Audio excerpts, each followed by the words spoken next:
September 29th, Art's birthday, and we are at the Price Tower in Bartlesville, Oklahoma. But that church over there also looks Wrightian. So does this building.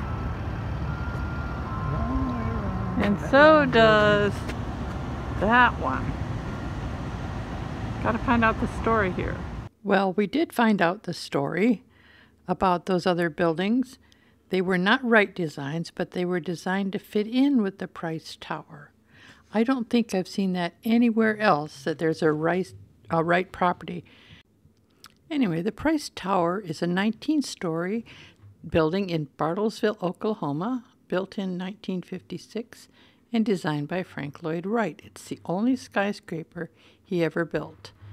It was commissioned by Harold Price for use as corporate headquarters for his oil and pipeline company. Wright nicknamed the Price Tower the tree that escaped the crowded forest because it had a central trunk of 4 elevator shafts that anchored the building in place by a deep foundation like a tree with its taproot.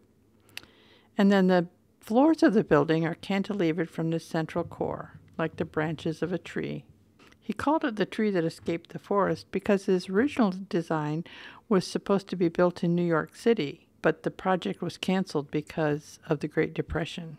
So he plucked his tree out of the crowded forest of Manhattan and placed it on the Oklahoma prairie, where it still stands uncrowded by any other tall buildings. It has a quadrant plan, 1 for double-height apartments and 3 for offices. The general geometric element is the equilateral triangle, which you see in singles and multiples throughout the building. As you approach the building, you see these pillars made of copper that designate parking spaces. And then you go in through the main doors into the original lobby where we waited for our guide in these chairs. He immediately took us outside to show us the red signature tile that Wright used on a lot of his buildings, and the plaque designating the tower as a National Historic Landmark, which happened in 2007. Inside, we saw this beautiful lobby that used to be a dress shop. It features this amazing copper and glass mural depicting willow trees over water.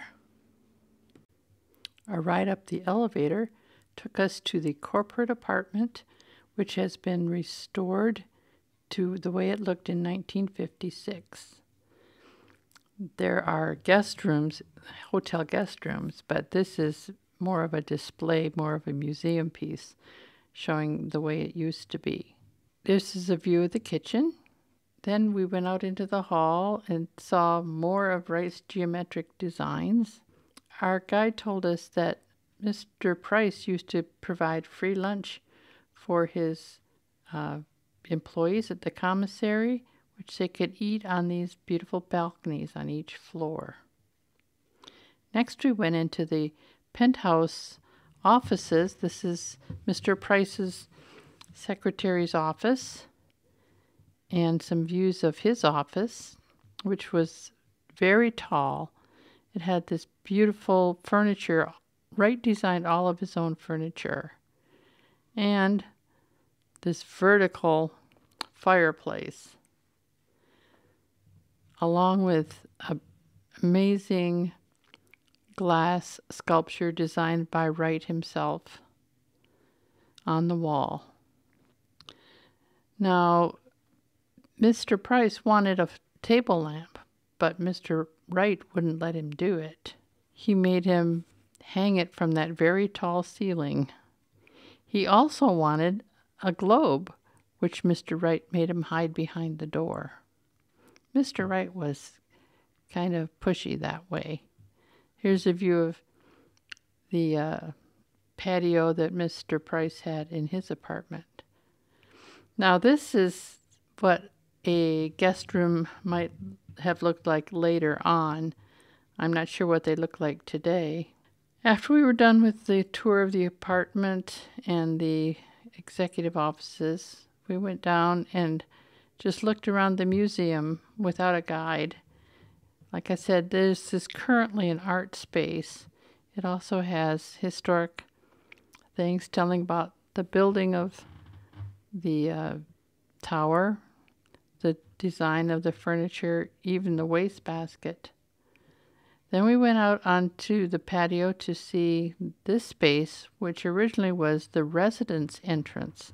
They would park under that canopy and then walk into a special entrance that was just for residents, as opposed to the commercial entrance that we went in to start with. When we were finished, we drove on toward Arkansas and saw this beautiful sunset to end our day.